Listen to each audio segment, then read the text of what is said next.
Hibrid və elektroavtomobillərdə olan batareyalar xərçəng xəstəliyinə səbəb olur. Son zamanlar internetdə bəzi məlumatlar gəzir ki, elektrokarlarda və deməli hibrid avtomobillərdə olan batareyalar insanda xərçəng xəstəliyinin əmələ gəlməsinə səbəb olur. Əslində isə məsələ tamamilə başqadır və mürəkkəbdir.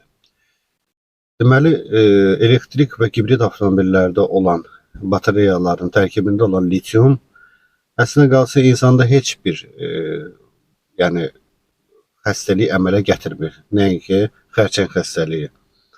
Çünki bunlar möhürlənmiş şəkildə avtomobilə burlaşdırılır və tamamilə izolyasiya olunur.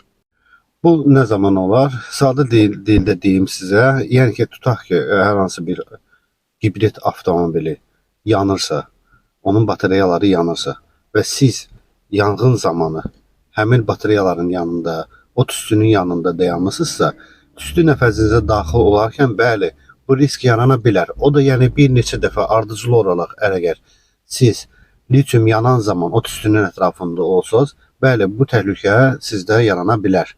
Amma belə hallarda, yəni avtomobilin üzərində olan litium batareyaları insanda heç bir xərçəng xəstəliyi yaratmır.